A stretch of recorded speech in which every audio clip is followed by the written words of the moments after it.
Hey, John. Almost when I lived in This is Sydney. John Spankanato. Yeah. Have a seat.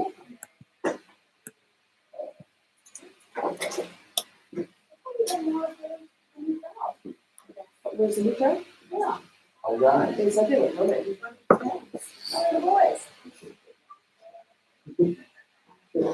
We'll see.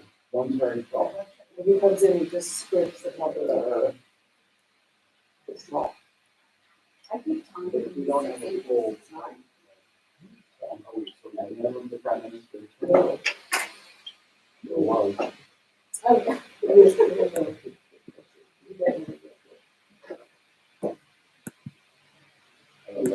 These are questions I don't have the answers to, but I welcome them. Yes.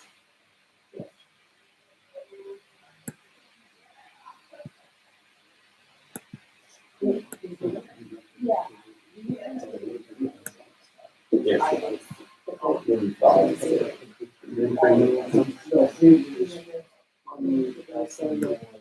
Oh, that's right. This is that annual.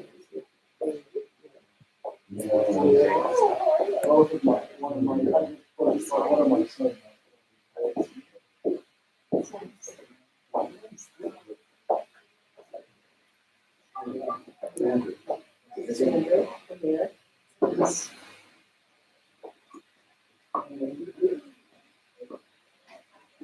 Wow. How you doing? Sorry. Good. Who are you? Guess we started already? No. We're 1, 2, 3, 4, 5, 6, 7. 1, 2, 3, 4, 5, 7. Seven is good. 7 good. I think we have, Oh, the ex-officio is going for vote. no, they go. They're ready. Oh, okay. No. Hold on. What? Is that not the tax or no? There's.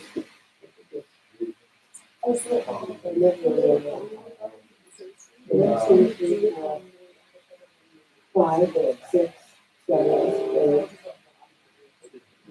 9, One card. 10, 11. Yeah.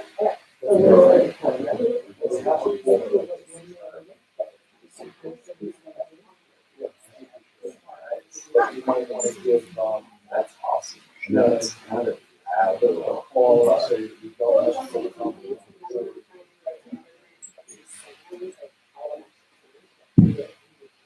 Is that what was supposed to be there in the first place?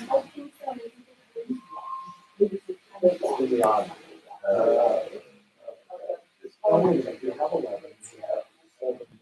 Yeah. It looks like it's missing, like, it also, you see at the bottom, it's like great. That's where the,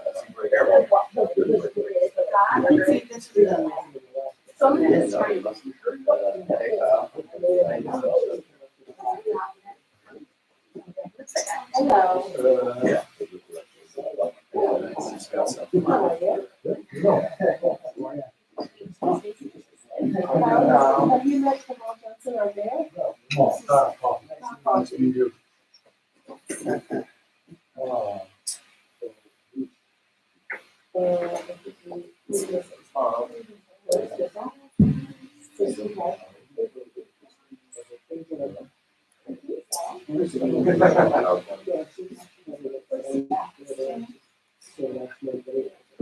Hi. Can I've got a PowerPoint down here with a couple slides I wanted to go through. Is that, can you?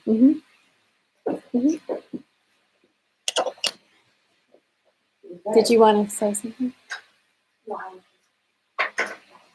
Oh, you were giving me the heads up. I see. Okay. Okay. So I'm going to call the April HDC Hudson Development Corporation Board meeting to order. It's 12:04. We have a quorum and we will begin.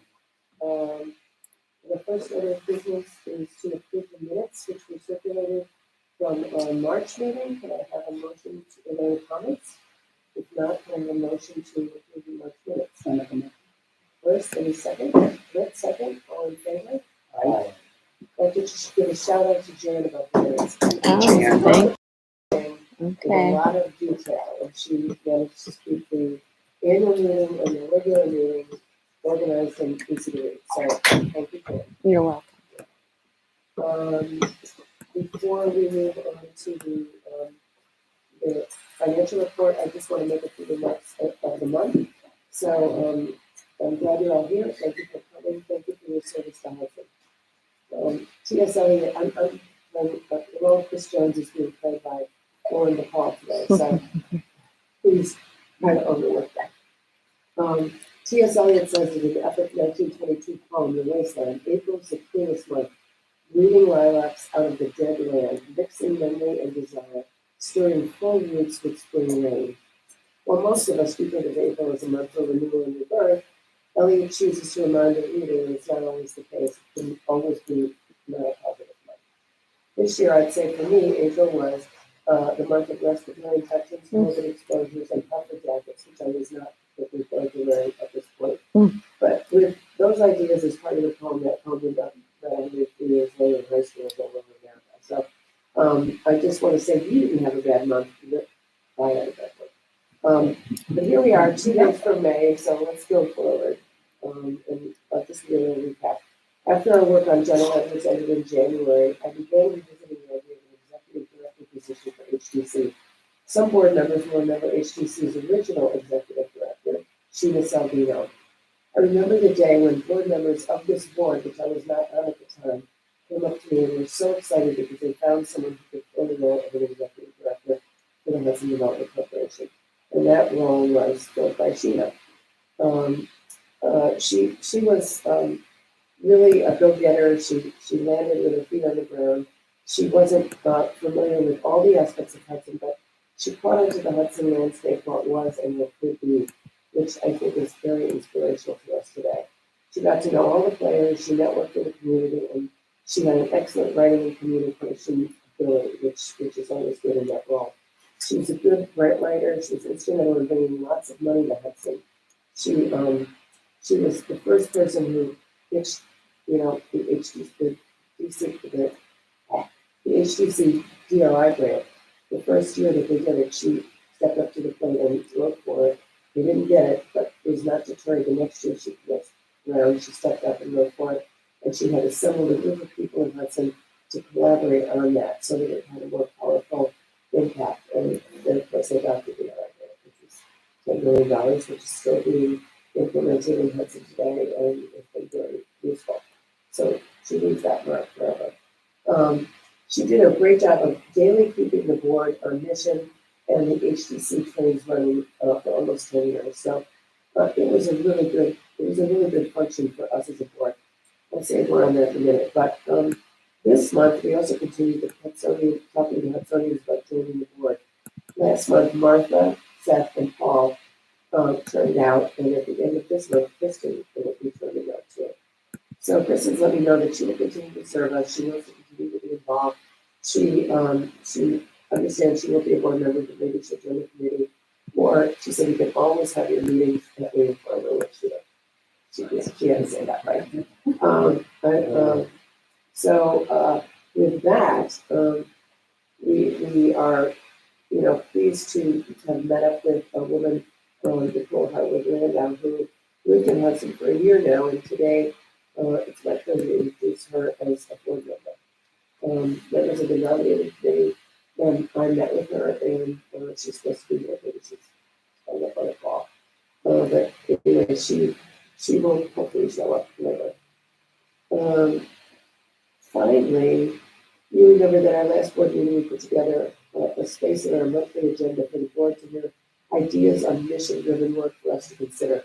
Last month, our board member Britt was our first pitch deck member, and she pitched the first one, movie night, which is well on its way to becoming. Mass gathering permit approved. Yeah, thank you, Mayor. We got the banners approved from DW and printer, signed with the printer, so we can pay the printer. It's July 11th. Friday, July 11th, Jaws. Oh, I know that. On the waterfront. So, I made the poster so it can be used, and we put a sticker with the date. Yeah. Great. You draw pictures and do that upstairs. I think if we can.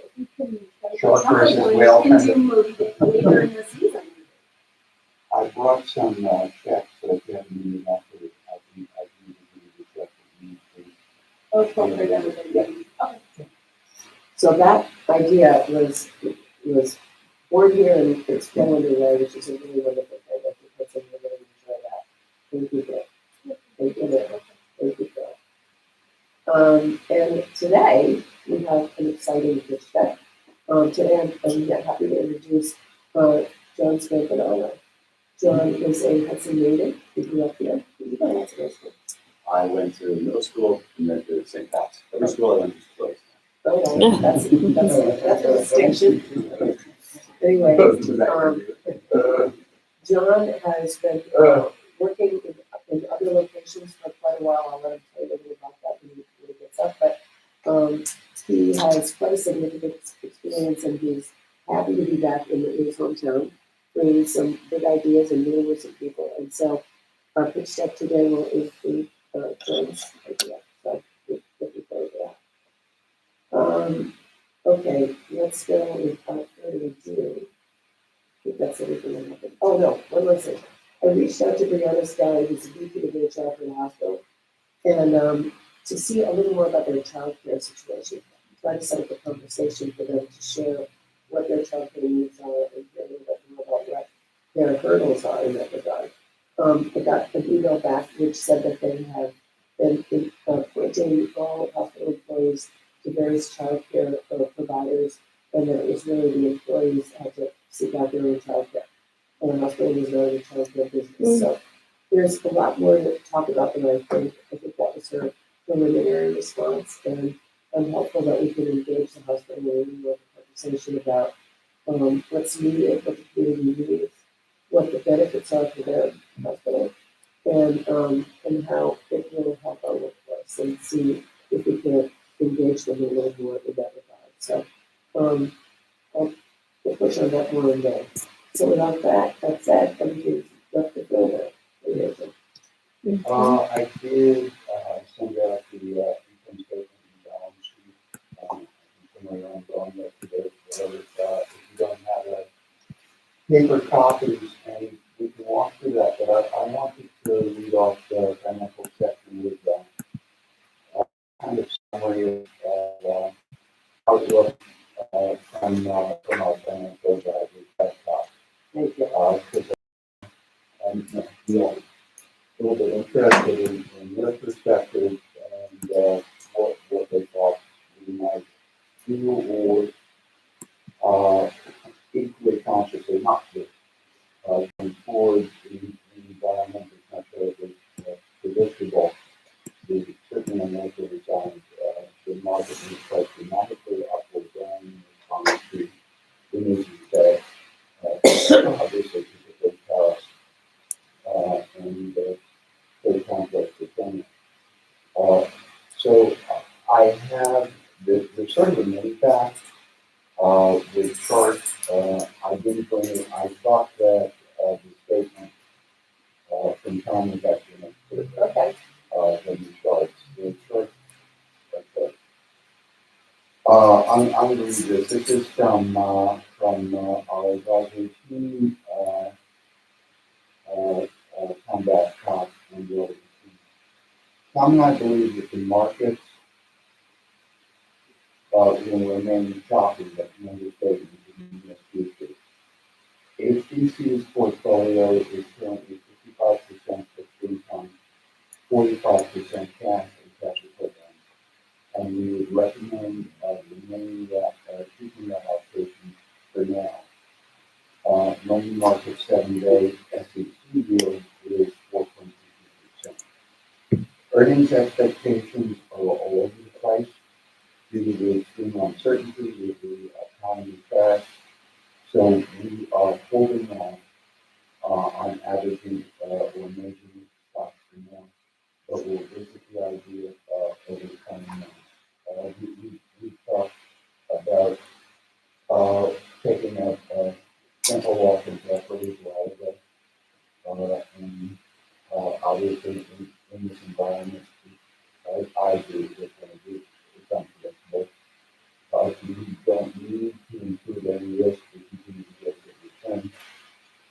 there is a change in our portfolio or our portfolio strategy.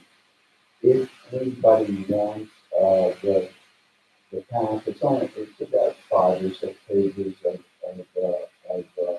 graphs and exhibits, just can yellow text. But as we stand now, we haven't lost a position, we haven't lost. I mean, there are changes in the valuations, on the bonds, because the bond market is not moved anywhere near as dramatically as stocks, but, pretty much all of our positions in terms of, liquidating, and interest are locked in, so there's no income issues and no new, risk issues that, might already identified. So, yeah, we're solid. Any questions or concerns about that or the financial statement? Yeah, I think the volatility creates risk, there's opportunity Oh, for sure. and I'm not saying, I don't think we should necessarily take an active position of, risk versus reward. I think we need to make a determination if the market continues to market buying, probably 50% of the time, it could present an opportunity to start something new in the market. Not saying we're on the downswing, but potential upswing, but finding the market to be the risk needs to decide what its position is to be overall approach to capital management and what does it always have in terms of preservation and the profile is what it needs to be conservative, or is it the balance that I do feel like there's often been like we could hedge against the volatility since different places 12 months. But does that mean It's everything you raised and then the larger question, which comes up as well, which is our role to continue to operate, do what we're doing, which is to conserve capital and fund operations going forward, or is our role to distribute a larger percentage of our equity and the equity can take care of it. So I don't mean that justice. But here's my thought is we have a finance committee. We're obligated to meet on a regular basis and report back to the board. I know that in the background you would not be talking to many capacity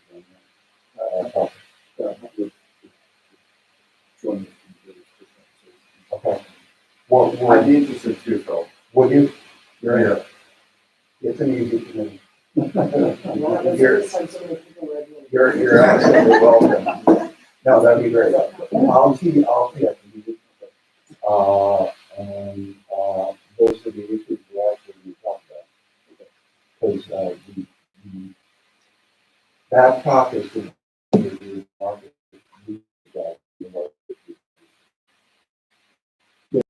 we need to come back to make some sort of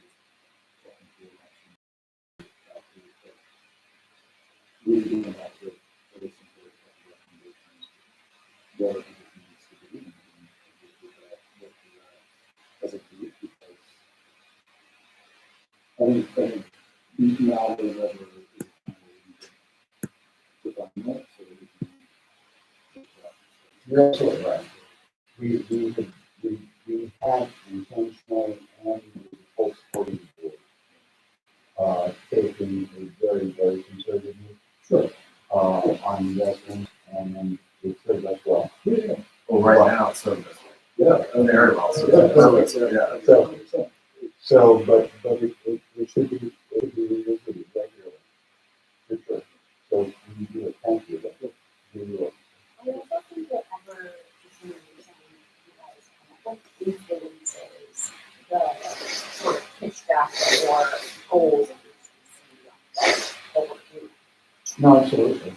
that information. Yeah, I think to that end, what Kyle's getting at is kind of a question I have as well. It's really like, I think finance committee or as a broader group, what is the objective? Is it just for us to be safe enough to withdraw for operations? And then we keep our nest egg and keep our operations going, and then everything is funded through grants and our own time and efforts? Or is there openness to diminishing that for certain opportunities? Or we want to be a little more aggressive, so there's a little extra for our withdrawal? I mean, I think that's kind of the question we need to come to as a group, is like, what is the purpose? Is there opportunity for more fundraising? I would agree with that. I mean, in the beginning, we never had a provisional budget. So when we sold our properties and moved the money into be managed, that was a big step for us. And at the time, that was considered risky. So, we wanted to go at that very conservatively from the beginning and not have it damage us. But also put together a little bit of a nest egg so that we could go back. We had been operating for a number of years on loans and fees and grants, and HDC was financially unstable. And so our goal at the beginning of our relationship with them was to set down a conservative path with those, guiding us with that idea, to do a conservative approach for a year, and let's see what happens. I do think we always intended to revisit the idea of how much we could spend and how much we needed to keep going. And I think as our role as a community local development corporation, we need to, put money into the community. So there is that piece of our mission that we can't ignore. So I think this would be a really good conversation for us to continue. Thank you. Okay. I don't have any particular comments that we there last month. Okay. We captured some money. I forget which project they were associated with the project. Yeah. Oh, I remember that. I remember it very well. Mislabeling, but there's literally no news at this point. We continue to have 2.6 million plus investments. We continue to be running at a return level which has allowed us to cover all of OPEX, which has been great.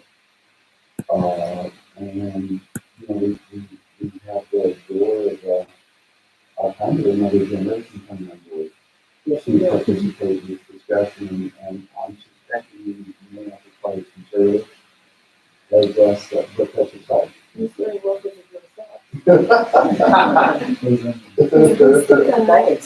Adventurous spirit. Can you look at the line item on page 1? Or not. Okay. All right, so does anyone have any questions? If there are no questions, I might ask for approval Professional future. of the budget. Motion. Second. I guess. Everybody? All in favor? Thank you. So, no, so are these, it's dated April 18th. This is the one that you emailed this morning? That's correct. Okay, and then, I had it done early because I wanted to see what was going on when I was talking to you guys. sure, I'm just, they're 130 in the line item, professional fees, future projects. That's now not related to JLE? There should be nothing in the list. No, I think it's, I don't know, it's right? Well, the 2024 was the 162, the 2025 is the 30. Oh, I see, okay. Yeah. So that was the update that Phil made. It looks like that's, whatever that 31 was like holdover stuff, or some fees. Okay, and then Phil, you don't need to speak to page 2 on this. Okay, okay. Thank you. So the financial committee will convene. We'll We're gonna meet with. we'll convene ourselves. Oh, that's how, I should say, if you guys are, we're meeting again, in the summer, tomorrow at 5:30. So it's just, it's drinks and food, we sometimes kind of hummus and just have drinks and snacks, but we have a table, so we can make ourselves pretty comfortable and have a real conversation and we're good guys. Okay, so on our agenda, we're moving on to the new business portion of the show, the executive director position. Question about, I'm sorry, yes, what's the, one thoughts and, what's the plan? yeah, you said that with the hospital. No, I called the, I tried to meet with them. And they, we are just, you know, one of the big learning, items from, John Levy's explanatory for that 8 months or whatever it was came out of it with the child care piece of the equation is so strong for Hudson and so needed, and it dovetails into our mission in that people can't have a job situation that's stable if they don't have child care. It's a circle, and you know, so it does fit really well within our mission. So we feel like we wanted to carve that out from that whole project and try to work forward in that regard. It's not something I think we can afford to finance or underwrite ourselves because it is a big undertaking, but certainly we can do the collaborative work of trying to understand the need, trying to bring the players who might be willing to participate together, and look for some underwriting for it. This is a great story here. This is a good town with lots of need for childcare. And even reaching out to companies like Johnson & Johnson and talking to them who have relationships, who have a need for a relationship like that. So we wanted to open up the idea and explore it a little more and push it forward. So that was the call to the hospital about that. Childcare Connection just released a report. Yes, That shows the full need. yes. Childcare Connection is very overseen. Yeah, we've been working with them on that.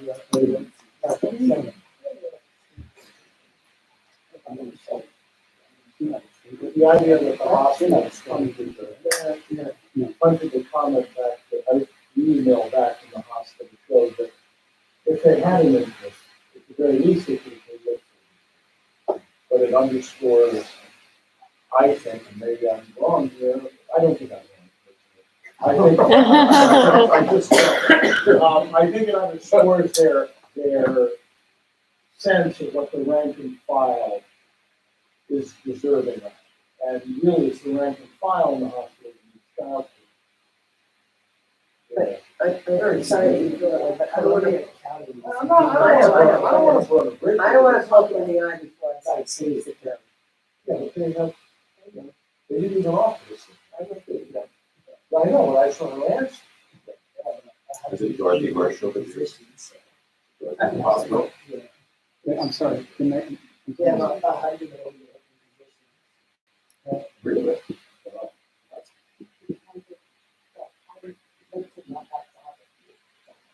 Correct. Very important. That we all know. At the community level.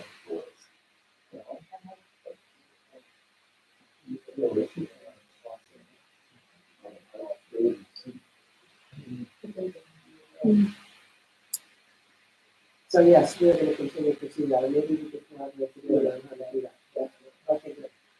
That's great. Thank you. So first up is the role of the executive director for organization. As I outlined earlier, we've been without a new since she left, and we gave Brenda, who was her administrative assistant, a boost during the pandemic.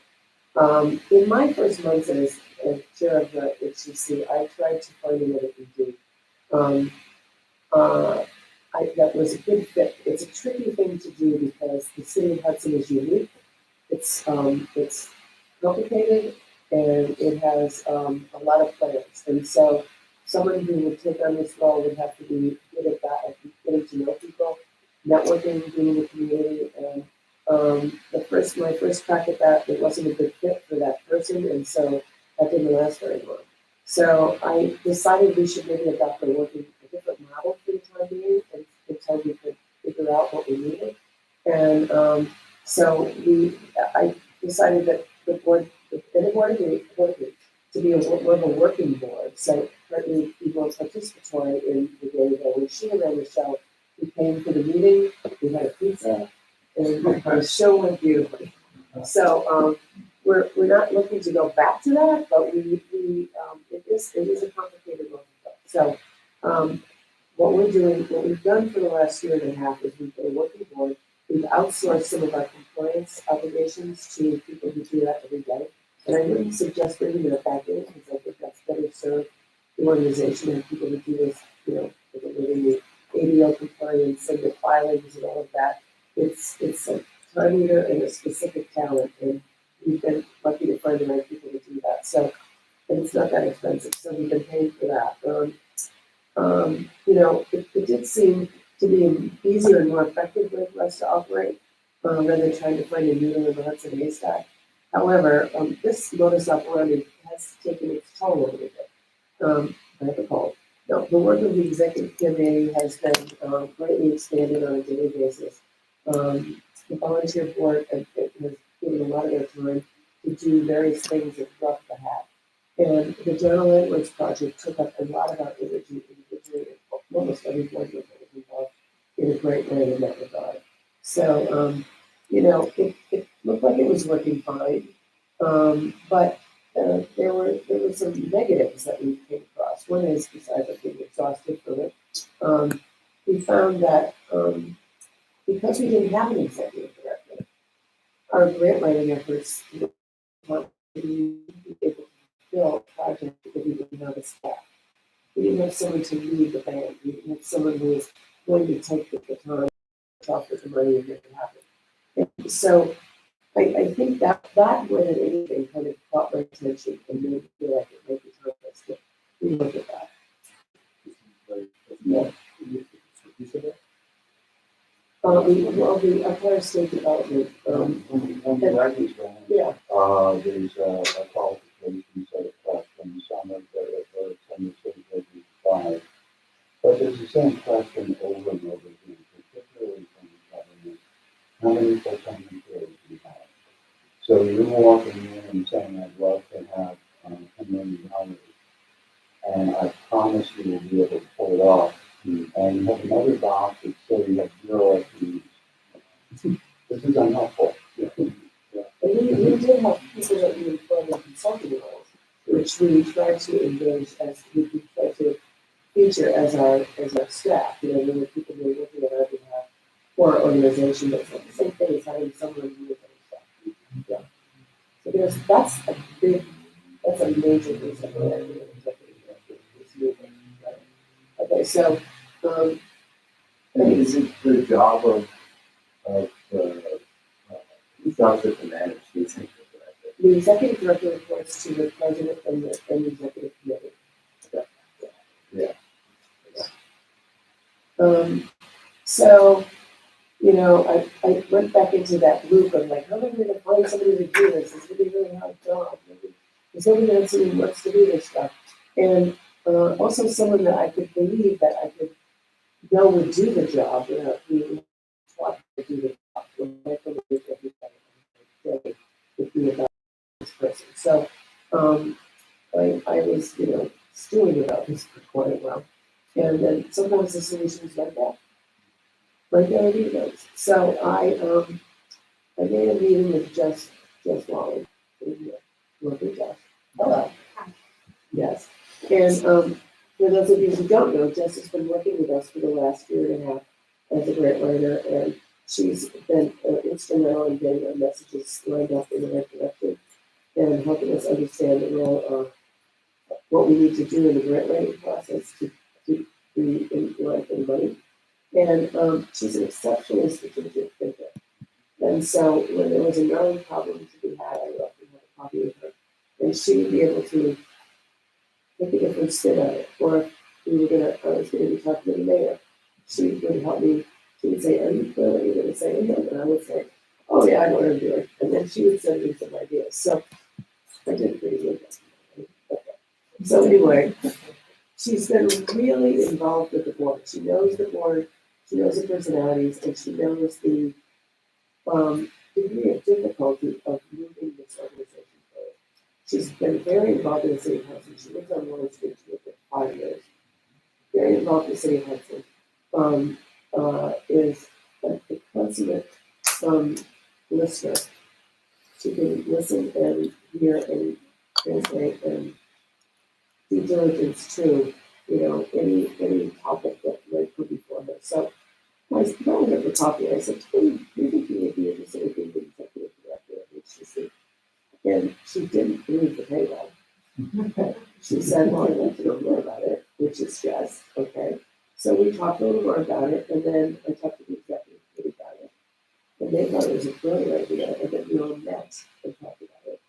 And Jess is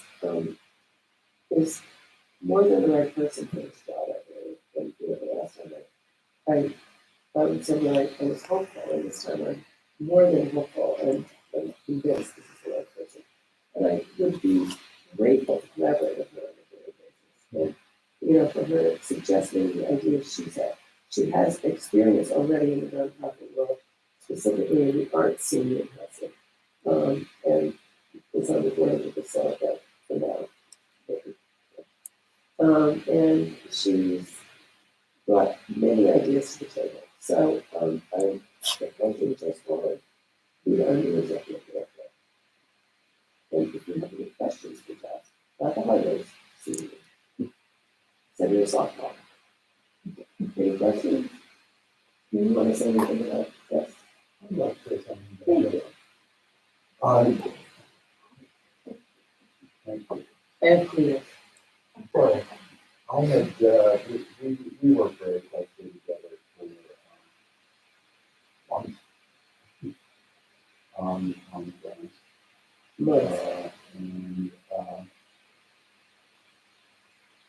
I was, very, very long ago when I had many more things, strategy consultant.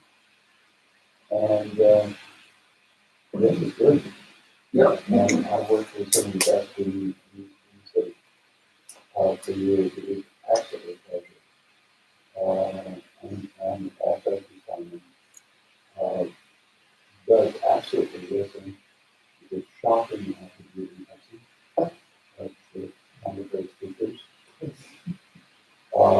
So the fact that she does that, engages people and makes them, talking to more.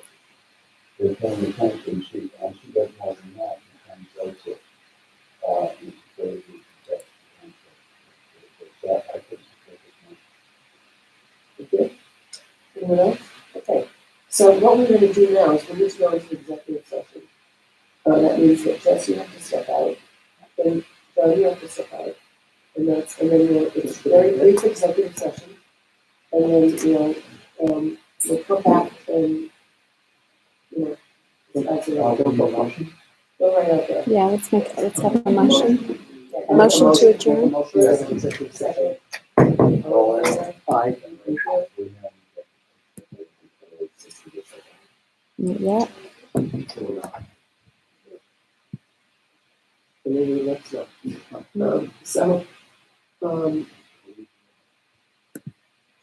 This is.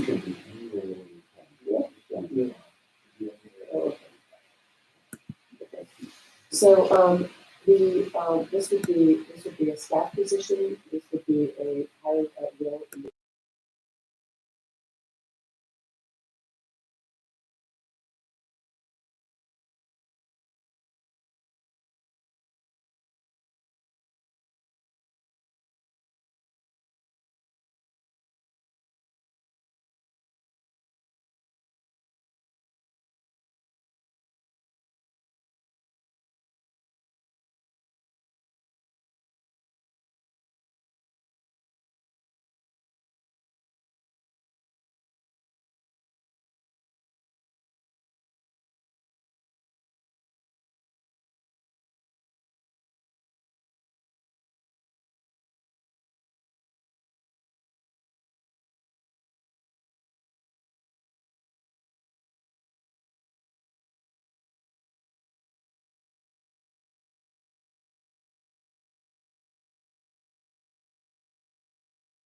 Oh, thank you.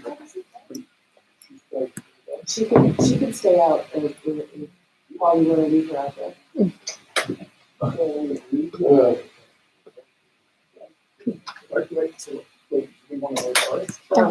We vote first and then we can do that, yeah. So could you want to reopen the meeting? Yes, it's you. Could we get a motion? Motion to reopen the meeting. meeting. Yeah, second, Thank you. all in favor? Okay. Mm-hmm. Let's put that and get in, well, that's the public. Hospital emergency contact today, so I'm. Good for you, then. So, I think we discussed the opportunity to engage Jess Lawrence as our executive director. And I would like, a motion to accept her as our executive director. I made that motion. Well, let's second, all in favor? Aye. Any opposed? Thank you very much. Thank you. Thank you for doing that. Mm-hmm.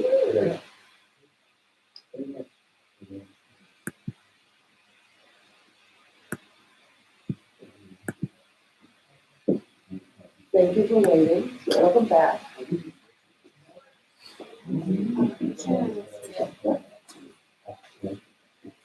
Something that comes with politics. So Jess, well, I'm pleased to tell you that the board is unanimously voted you on the executive director. We're thrilled to have you.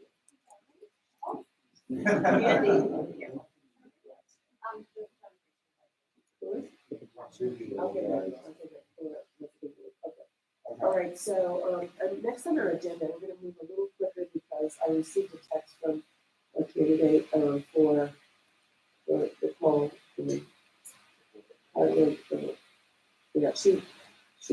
She's gonna be here, she's super apologetic, but, she spent yesterday in urgent care, she won't go into details, but she's laying very low today. And sadly, she will not be able to make it to HDC meeting, sorry to miss it, so I'm gonna move that to next month. Mm-hmm. When you can meet her and you can present her, and we'll go from there, so, beyond that, we're on, item 6, pitch deck. Mm-hmm. And today's pitch deck is, is Richard on the line? No, he's not. Okay. We decided we're gonna do, he's gonna do a second. Okay, good, okay. So, I gave you this, Hudson credentials from the beginning, and maybe you just wanna give us a little picture of yourself and tell us what you're thinking. Sure. So the idea is a design challenge. What that is, I'll talk about in 2 seconds. First, I'll tell you a little bit of how I got there. Yeah. I was living over in Amsterdam working for IKEA Foundation, which is charitable arm of the company, but it's also a huge company that we as well. So it's the Asia founder inside the IKEA. They did. And we gave away a lot of, we developed a CSR, the corporate social responsibility work for the organization like you as well. And one of our big partnerships was focused on refugees. Because this was 2015, 2016, Syria was part of Russia bombing Europe. Europe is on the same level. We have refugees and tension of refugees. So we're thinking, how do we get more people to think differently about refugees as a challenge? And we stumbled into this group, What Design Can Do. They called us up because of what project they were doing. They said, we'd really like you to come to a design challenge. We hosted a big event in Amsterdam over here. And then we do a bunch of spin-off satellite design challenges. And we think we're going to open up the possibility to see our participants, how interested they are in non-traditional design. So sort of applying design methodology and thinking to social problems, municipal urban problems, international problems, like that. And not just product development, all these sorts of things. So we did this partnership. We presented. It went very well. It was sold out. It was their number one event at the conference that year. So they decided to do a challenge on it.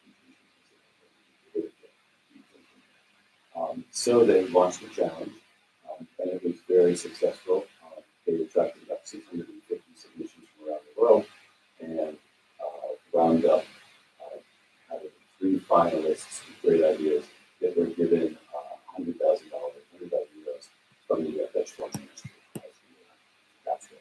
But the prizes were based on the ideas being sort of mature.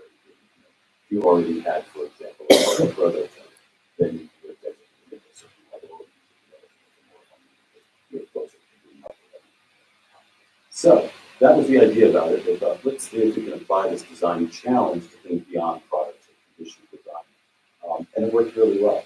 So I moved back here, fast forward a couple of years, I moved back to the States. Some family health issues. So I moved back to Hudson and walking around shortly after I got back, walking my dog. And a lot of memories, obviously. I grew up in Hudson in the 80s and 70s. My father was a attorney in Hudson and his office. So I was in Hudson at the time. We grew up in Hartwell Avenue. My mother taught at John Merrill. My grandfather grew up at Hudson High School. Was the superintendent school district then. So I know the city really well. I never thought I'd be very frank. I left here in 19, very eager to leave. But when I came back and I saw a lot of the same things that I did like about Hudson, only improved. But then there were a lot of things that were still kind of and specifically one day I was reading something online and I came across your report with John on the John Lender's property. And I thought, God, that was so frustrating. It was a story after you guys had 5 or 6 months. Yeah. It was clear that it was not the project because of the vision. And it really frustrated me because I thought, Jesus, we're just sitting on this building, but when you afford to start a building and invest in money, there's got to be different ways to think about how to do this and not just financially. And then also what to do with the property. There was the new library, beautiful, that's a very beautiful new library, but they abandoned the beautiful old building in order to accept the new building. So there's a beautiful one for me to consider it, sitting there falling apart. So that's when I thought, these guys were designed to do would really have to feel that it's bringing new people in, getting new people involved, and thinking about what could we do with some of these people. And let me just show you the slides. Do you want me to bring up the PowerPoint? Yeah, please, if you could. So the idea was. How long did what design can do? How long did that run? So the typical event, it's kind of a concept that they've got. They did it once, it worked very well, and they've been doing it over and over again for about 10 years. So the design challenges usually last, depending on the scope and scale of the customer's got. But the one they did with us at IKEA for what design can do for refugees lasted 8 months. It starts, basically, they all kind of have a similar life. They start out with initial framing of the issues, and we put together kind of a host group of locals that care about the outputs, that want to get the ideas.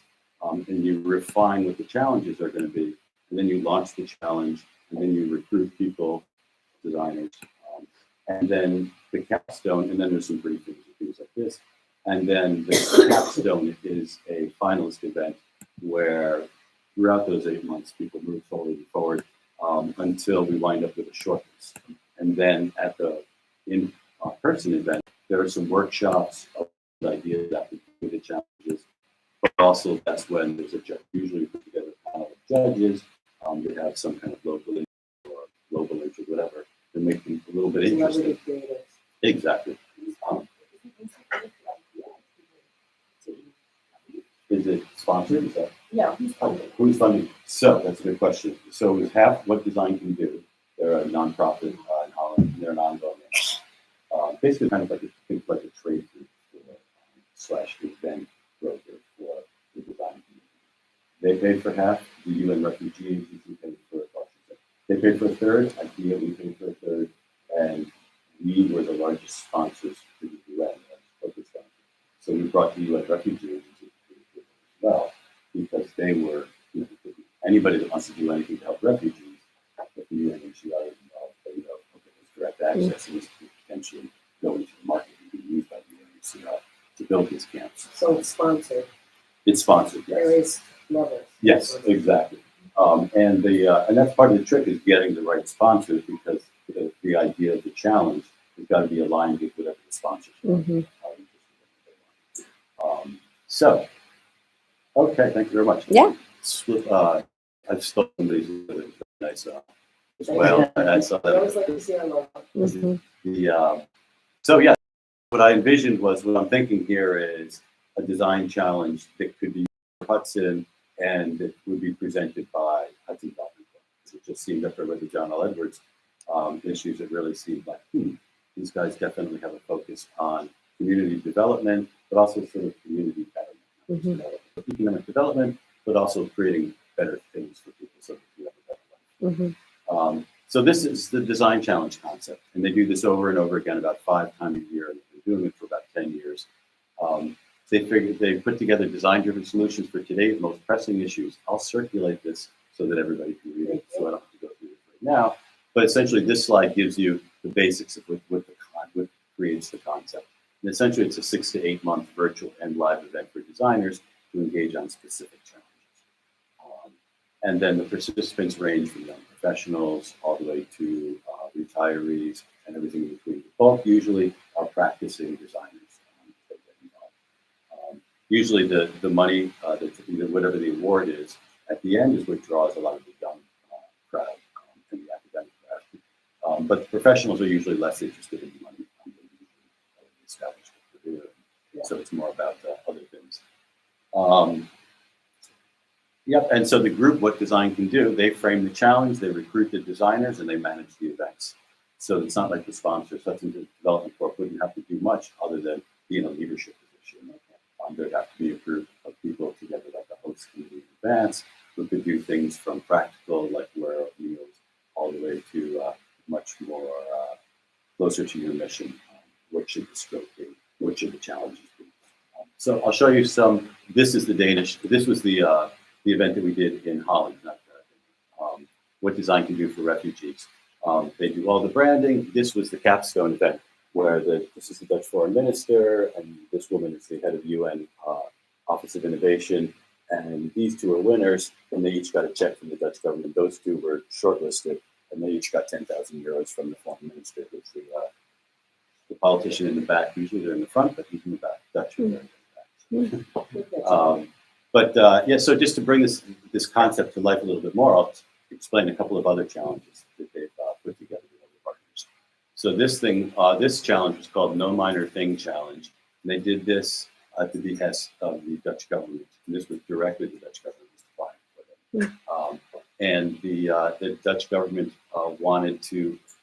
Holland has a big problem because it's such a big shipping company, it's very international, with trafficking in child labor. So kids coming into Europe, particularly refugees coming in on vessels, and then being sold into all sorts of servitude. So they did that design challenge. They recruited from the Royal College of Arts in London, was the third partner, and they recruited students from the Royal College, and they had workshops to develop ideas to use sort of design ideas around how to improve, basically how to combat child trafficking in Europe. So this is another one, making it circular. This was a little more practical and maybe one you would normally think of designers being involved in. And this involved figuring out how to change different segments, different sectors of the economy so that they're more circular focused and less produce, throw out. And obviously that's something that designers have to do with. Yes. Yes, they call it circular. Europe goes a little fancy. So the circular economy is a big part of Europe right now, figuring out how they can make it basically.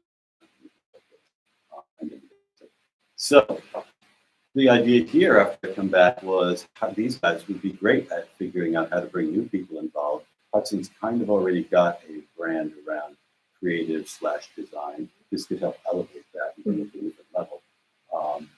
And so this was the thinking for when I was talking to some friends about this and we're sort of gaming it out. They were like, there's a lot of different things. They're like Dutch connection. So a friend of mine who moved here from South Africa, but whose family is obviously Dutch originally,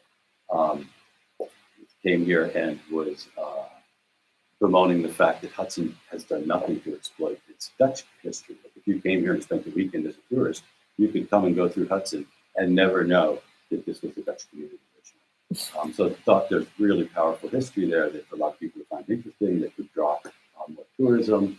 Somebody else, another friend, was talking about the arts and how Hudson is so big in the arts, but it's branded itself more as like a tourism place and not really as an artistic community. And then the other one was Wales. Another friend was talking about the whaling. Hudson's very steep history in whaling. Yes, exactly. And and this one I have to say, my father's office was on 10 South 4th Street. It had been a law office for years and decades before that movie. And down in the basement, I remember going down to the basement, and one of the partners was a coffin. And the coffin's all in from Kentucky. And there was generations and generations of them, and they came specifically because of the whaling opportunities. But that was just one example, one building where you could, the basement is a treasure trove of family documents and history about whaling and how they protected them. So anyways, my point, and this person brought up, if you go to Nantucket, you can't step foot on the island without already knowing, associating the place with whaling, its whaling history. And Hudson hasn't really exploited that either. We have piecemeal, but not too. So anyways, these were just ideas that folks had that could be ripe for challenges. So then, let's skip to the next one. Thank you. So for example, you could focus a design challenge on buildings. How can we use these buildings for specific theme and get designers more involved? And I like what's so great is you get people who are thinking outside the normal box because this isn't what they do for a living. They do design for a living, but they don't, so they're not going to get hung up in, well, there's $3 million in remediation. They're going to think very differently about how to handle these problems. And the Douglas Warehouse, we've just got a lot of opportunities here to do things, such rich history, but we need to figure out how to do it. And these buildings have been decades now. So. And then also old school buildings. They're laying around all over Columbia County. Nobody's really figured out a great concept for how to deploy old school buildings today or something. I think both of these have the same issues. Yes. Yeah. The same environmental, internal. Yep. This is on 22, right? Yeah. Yes, exactly. That one's out in Hillsdale. And, Greenport School managed to survive, but that's the only one that, and the other ones, Hudson Middle School and Hudson High School, were basically rebuilt. So they survived. And then, of course, this is always a cool and pressing issue. And right now it's being, I think you guys are cities, I just saw some stories in the paper where they took the shacks down finally, which is great. I know a lot of people are promoting, but they're shacks. That was Nick's shack. That's Nick's shack. Oh, this is? Was. Okay. but been around for a while.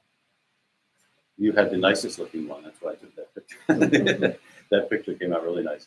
But but this is also the guy getting designers to think about also maybe when you bring together, a lot of times when there's city agencies or county or state agencies involved, they've got a very clear mandate and it's very specific to one thing. Whereas designers can sort of think cross-functionally. So they can think about, how can you worry about climate change while also still making sure that you don't seal the land off. It's got to be accessible. It's a great resource for people here in the city and the whole county. So how do you do that? How do you design a riverfront that is climate proof, more resilient, but it's also more accessible so people can use it. Next. And so we've got some sponsorship already here. So Spark has agreed to let us use their space for the live.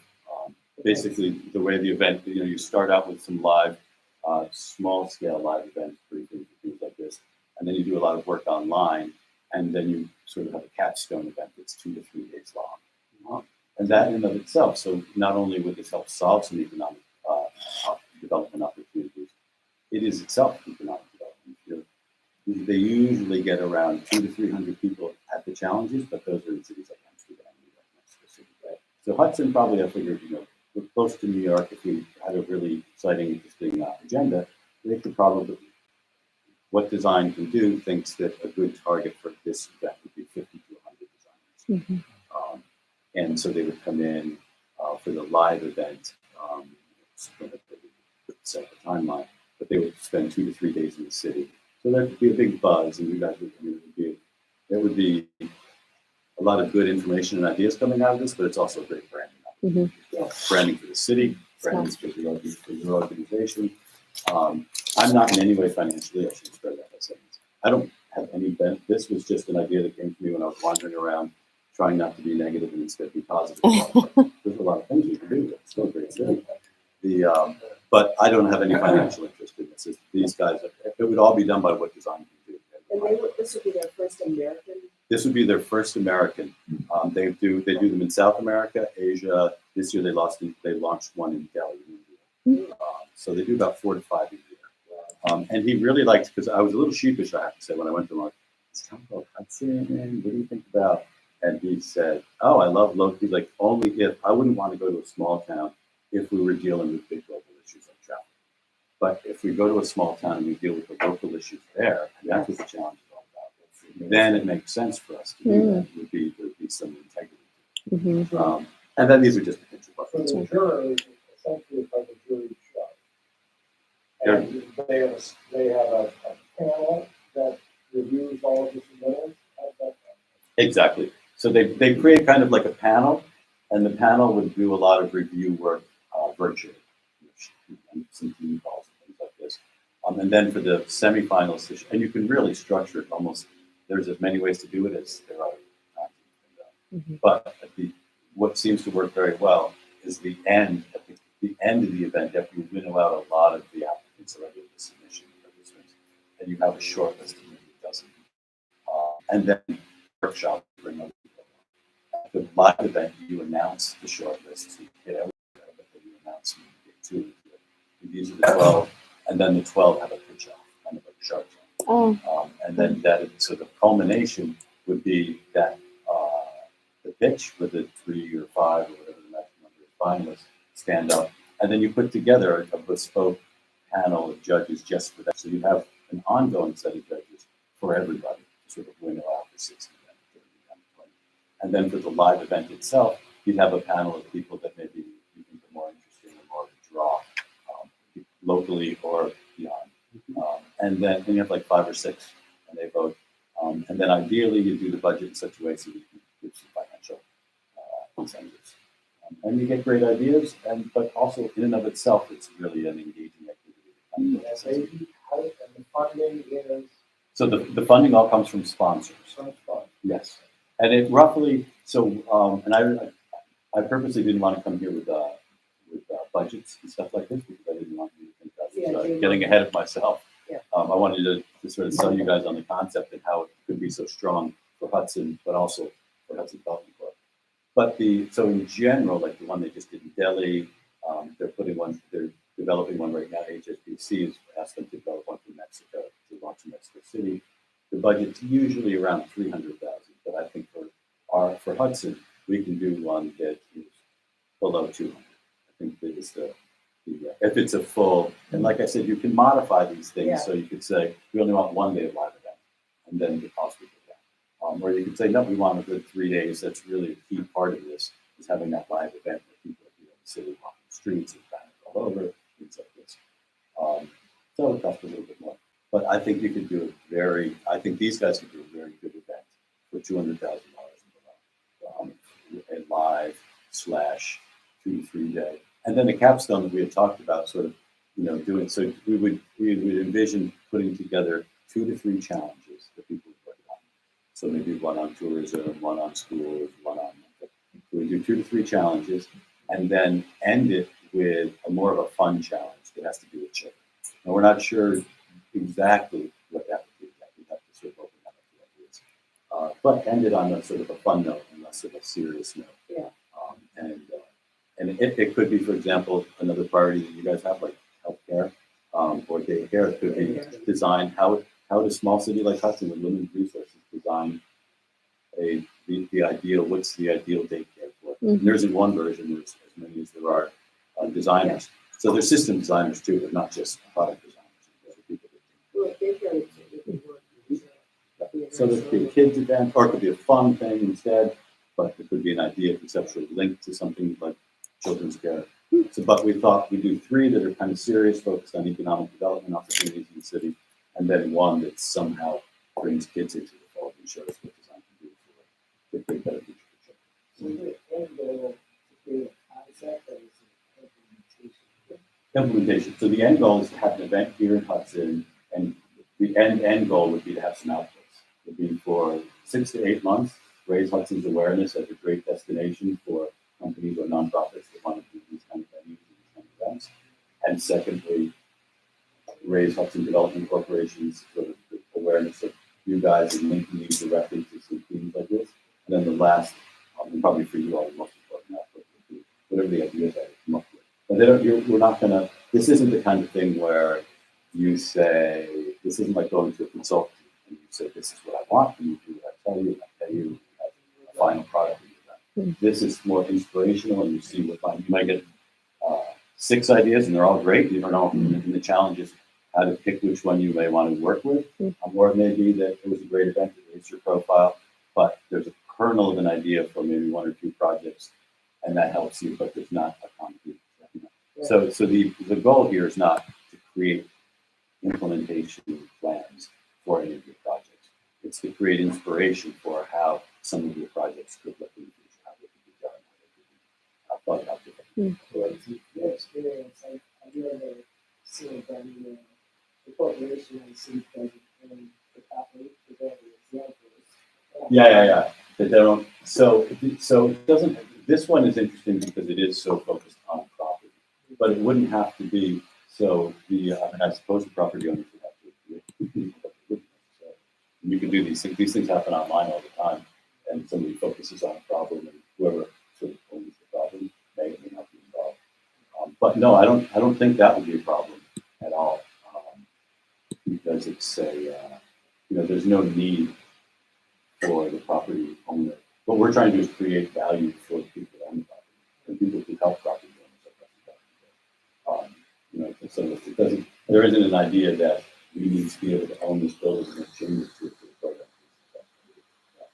So, first of all, I think this is awesome, and it's cool that you have this enthusiasm and then come up with this, and it's also a cool program that you're involved in. So, I feel it. I find it compelling. I think my question, my lingering question, I think is reflective of what Kamal might be thinking as well, which is we all agree, like all of those buildings are a problem for our community. They present huge opportunities for our community. We can point out another dozen buildings that are problems. And I think separately, I see the value in an event and our branding, but I think what we all really want is something that will result in more action around something like this. So, like, I guess my question is there a way we can do this that would try to work towards an end that may allow someone to take action on it, right? I'm not saying like we need to tell people, make a design, someone's going to redo this building, but we at least need to pick buildings where the owners are saying, yeah, I'm interested in this, or I don't know, make that part of this somehow more an actionable outcome for making change to these problems. No, I see what you're saying completely. And like I said, I wouldn't be your implementing partner if what design can do, so I don't want to put too many words in this mouth.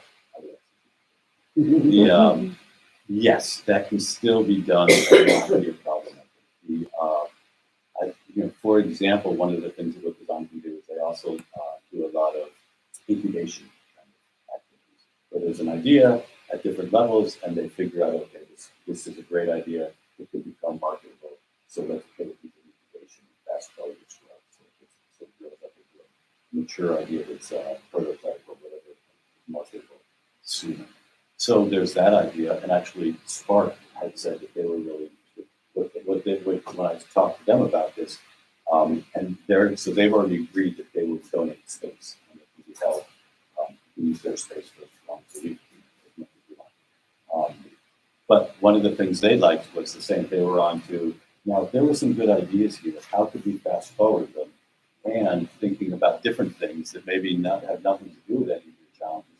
How could we keep this idea of challenges and incubations here? How could we identify other ideas lying around here that people already have that we don't know about? How do we get those into the So you could modify this so it could be an IKEA foundation when we did our design challenge with them, because it was backed by IKEA, the company. They were first and foremost just wanting to engage. But secondly, if they got good product ideas, they were fine. So what we did do was created for the short list of all of those folks went into incubators.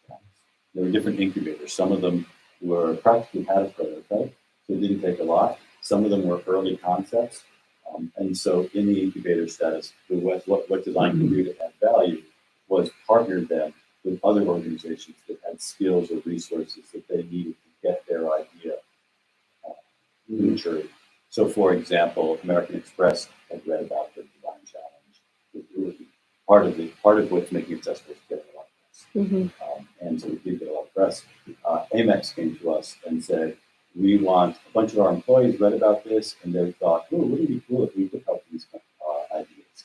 So they didn't want to submit ideas. What they wanted to do was allow, as kind of their employee engagement function, they wanted to offer their employees in their IT department the opportunity to work with some of the ideas that were incubated and cultivate, mentor, provide ideas. So you could create an incubator and continuously, and the idea could be, you sort of spell it out in the brief of the concept that you want a more detailed final product. So it's not just, there's a certain status that you want to get to. But I think the way to do the, continue that, if it's a great idea, take it forward, is to try to figure out some sort of incubator. And there's a lot of incubators that exist in New York and Boston, or you set up one local, there's funding. The way, what's most important in the incubator is really not the funding, but the time. People that want to get involved in helping the idea and the people who love the idea turn that into a market.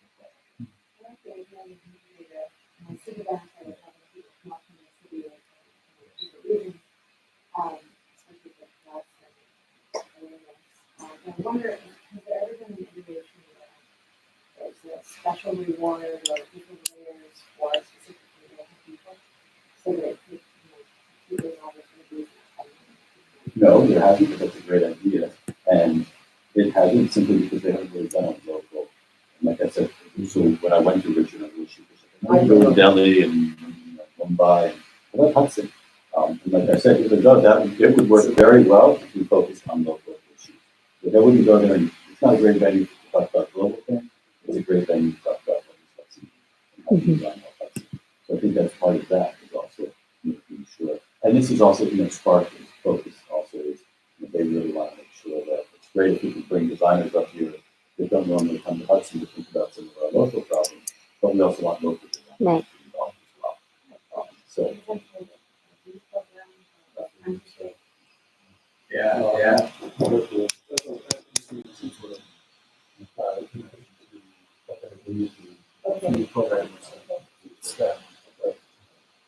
So, I think one of my other question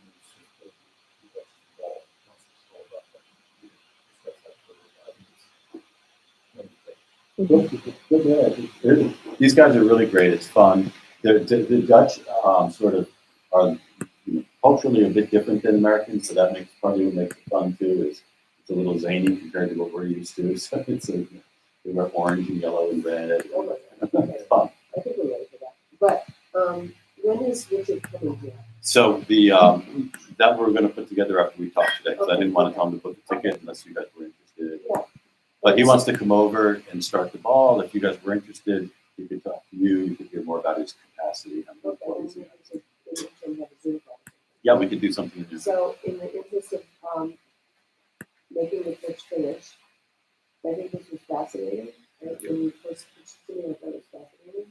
It's a big idea. Hudson has a history of, and I'm going to put a little shout out to Optimize. They had a TEDx talk a long time ago, 20 years started that. And that was local people speaking, doing their own TED talks. And they went and found people in the community who could speak on all the TED issues. It was brilliant, and it was super well attended from Manhattan. It had like 4 days of incredible attendance, got a lot of people in Hudson, and I was sorry that it never happened again, because it was wonderful. And the other thing is, this opera that they've got going on there has brought a lot of attention to Hudson for that, and a lot of people coming to see the opera, which is really good, and there's 2 more performances at the every day. But I think this is another kind of big idea that has legs in some way. We just don't know what that idea. So if you're thinking, maybe we can continue to move this forward. Okay? Thank you, John. Thank you very much. Appreciate it. Thank you, John. Thank you very much. Thank Good you. luck. Yes? Congratulations. Yes. We'll be in touch. We'll be in touch. Thank you. So much. Okay, so, our next meeting is Tuesday, May 27th. We put that in the calendar. I would appreciate it. And then if we could all just meet outside and have a quick board picture. Just got one item covered on the Oh, wait, sorry, I forgot. Okay, No problem. I got, or was going into a conversation with some folks who were trying to put together an event called the Hudson Mile. you heard that there? And it wants to be an open run, literally down Warren Street. And engage with skilled runners and anyone else who wants to run. So going down Warren Street and running miles, they are looking for some guidance and participation in terms of fiscal sponsorship and in terms of communication, for example, their website. They would be more than interested in if we would help them get exposure to this. It's an interesting concept. All I can say is I think the visual would be kind of amazing. Yeah, because it's, it would be I think we kind of the country. Yeah, the very, yeah. Everybody dresses up. Yeah. Yeah. Just what I was hoping you were also going to say, Phil, why don't you pass that on to me? I'd love to meet these people and get the, but Would it be a fundraiser of some kind? Or it could be, TBD, right now it's not defined as a fundraiser, it's defined simply as a fun event. But I think it's open to be done. Oh, you did? Thank you. Thank you. So I'm sorry, and don't forget your one. Add an important. Okay. So, just to follow up with that, the finance committee is gonna have a really fun, job. And then you're gonna learn it. And we're gonna think about this idea, each of us, and what this is question. And then, And yeah, I sent Chris some thoughts on a business community survey. Yeah. So maybe next month I'll talk about it. yes, I don't think we're yes, gonna please, that would be good. That would be super good, but HDC has a business, CI. That's a business coalition incorporated. Lost, its chair Alex, who's been doing that for many years. And so, now, Lily Bowers is the new director of that. And I've heard from various people on the board, on that board, that they're looking, that they're really struggling and that they would like more to be happening. So I think a business survey of the business community would be good to start with, because I'm not sure. Okay, that's great. Okay, can I have a motion to adjourn? Motion? Okay, second. Val, all in favor? Aye. All right. So we'll find another time to do the Adjourn picture. 1:31. Well, maybe we could do it in the No, this is, just have to be there while it's sitting there. Congrats. Always good to see you. Yeah. Thanks, come on. Thank you. We're shooting today or no?